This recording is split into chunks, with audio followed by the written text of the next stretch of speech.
Σε αυτό το επεισόδιο πάμε να ανακαλύψουμε ένα σχετικά άγνωστο ναυάγιο, το οποίο δεν χρειάζεται να έχεις ειδικό εξοπλισμό για να το δεις, μιας και είναι λίγα μέτρα από την ακτή. Πηγαίνοντας από την Εθνική Οδό, βγαίνουμε στην έξοδο του Ρείου και ακολουθούμε την παλαιά Εθνική Οδό Πατρών Κορίνθου. Το χωριό Αραχοβίτικα είναι μια πολύ όμορφη περιοχή με πολλές εξοχικές κατοικίες και πεντακάθαρη θάλασσα που το καλοκαίρι συγκεντρώνει αρκετό κόσμο. Ήταν κατοικημένο από τα παλιά χρόνια και υπήρχαν εκεί ιαματικές πηγές. Μετά από λίγο βλέπουμε την ταμπέλα που μας δείχνει προς την παραλία Αραχοβίτικων. Στρίβουμε λοιπόν αριστερά και ακολουθούμε το στενό δρόμο.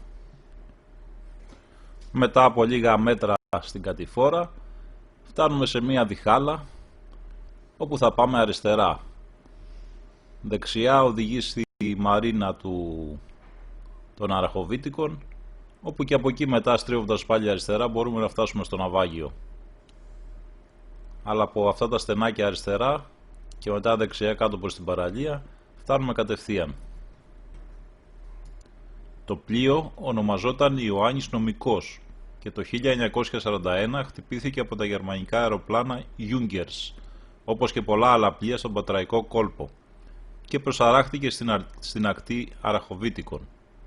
Στη συνέχεια, στη θέση αυτή βομβαρδίστηκε πάλι με εμπριστικές βόμβες και βυθίστηκε σε ριχά νερά. Το κουφάρι ανελκύστηκε με τα πολεμικά, αλλά έχει μείνει ένα μεγάλο τμήμα κυρίως από το κάτω μέρος του.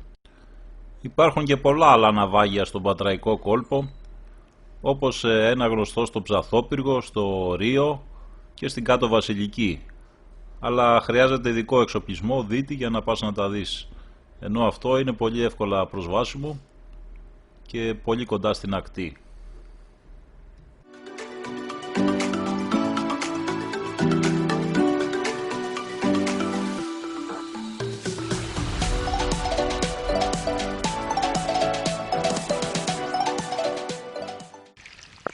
Λοιπόν, αυτό είναι το ναυάγιο στα Αραχοβίτικα. Για πάμε προς τα μέσα.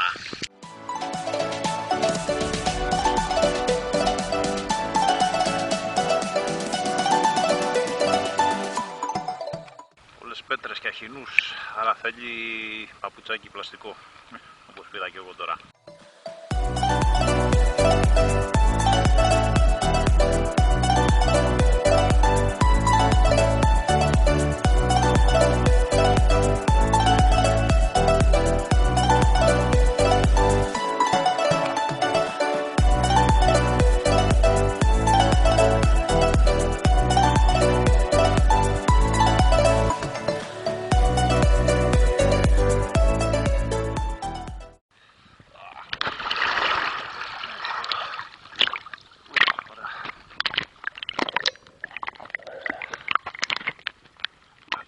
Μέχρι εκεί να δούμε το ναυάγιο.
εντυπωσιακό είναι.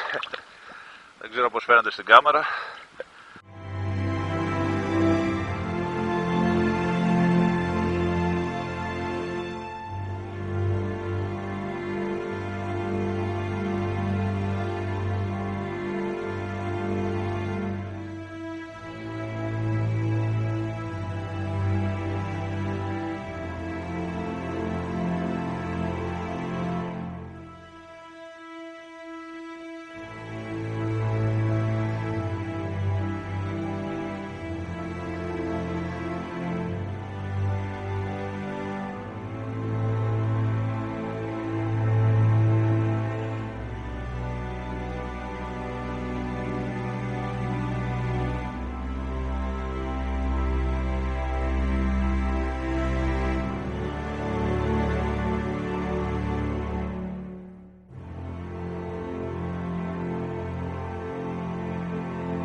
Ωραίο, εντυπωσιακό.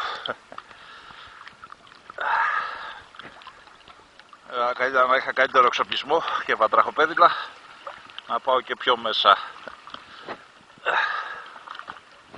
Αλλά εντάξει, πιστεύω φαίνεται καλά και από εδώ και από τον drone βέβαια, που φαίνεται και το μέγεθός του.